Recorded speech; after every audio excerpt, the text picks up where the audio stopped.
one side act बोली कला गोटे सन्तान ही जन कर चाइनार लोक संख्या 150 कोटी थी एवं 200 कोटी लगे समग्र विश्व लोक संख्या 800 140 कोटी हिंदुस्तान में 140 कोटी आम 90 भाग होकर हिंदू 90 कोटी अच्छे 90 कोटी अच्छे 90 भाग होकर अच्छे बुझी दिखाँ गुरुबाद अवतारवाद कहूँ आउ जो 60 कोटी को 20 कोटी ख्रीटियान 30 कोटी मुसलमान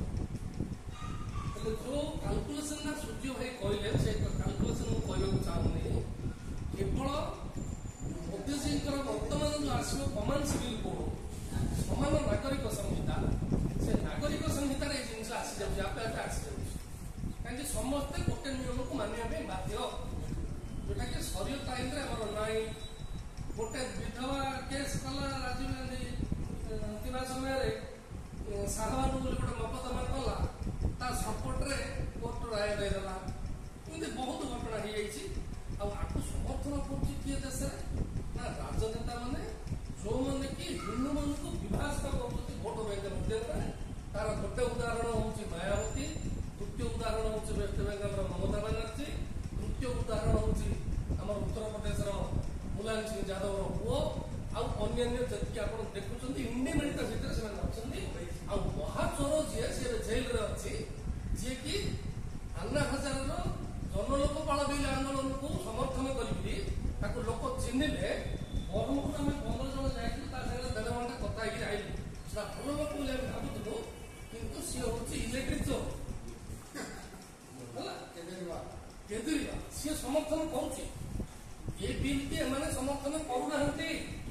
ମୁଁ ଏଇଟା କେନ୍ଦ୍ର ସ୍ତରର କଥା କହିଲି ଆପଣ ଓଡ଼ିଶାର ମୁଁ କହିବିନି ଯେହେତୁ ମା ଭଳିଗଲେ ସମସ୍ତେ ଓଡ଼ିଶାରେ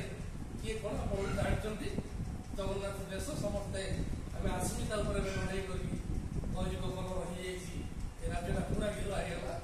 ତେଣୁ ଆଗାମୀ ଦିନରେ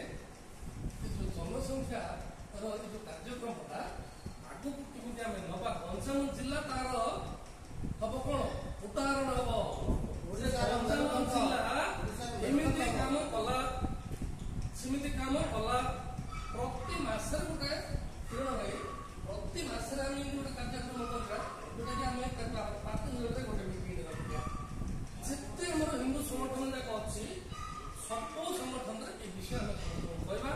ସଚେତନ କରାଇବା ତାପରେ ସରକାରୀ ସ୍ତରରେ ଯାହା ହେବା କଥା ମଧ୍ୟ ହବ ତାକୁ ମଧ୍ୟ ଆବଶ୍ୟକ ପଡ଼ିଲେ ଆମେ ଆମର ରେଭିନ୍ୟୁ ଡିଭିଜନାଲ କମିଶନରଙ୍କୁ ଲିଖିତ ଆକାରରେ ଦବା ଆଉ ଅଧିକା ମୁଁ କିଛି କହୁନାହିଁ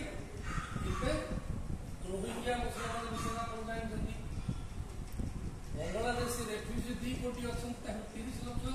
ଓଡ଼ିଶାରେ ଅଛନ୍ତି ନବରଙ୍ଗପୁର ଜିଲ୍ଲାରେ ବଙ୍ଗାଳୀ ଯୋଉଟାକି ଚନ୍ଦାହାଣ୍ଡି ଆଡ଼ୁ ଛତିଶଗଡ଼ ବୋର୍ଡରରୁ ଆସିକି ଅଛନ୍ତି ମାଲକାନଗିରି ଅଛନ୍ତି ଆଉ କିଛି ଯୋଉମାନେ ଚନ୍ଦ୍ରଗିରିରେ ଅଛନ୍ତି ସେମାନଙ୍କୁ ସରକାର ପାଇଁ ଥିଲା ସମୟରେ ରାମକୃଷ୍ଣ ପଟ୍ଟନାୟକ ଚନ୍ଦ୍ରଗିରିରେ ଯୋଉ ଲାମାମାନେ ଅଛନ୍ତି ସେମାନେ ବି ତିବ୍ବତୀ ଯାକ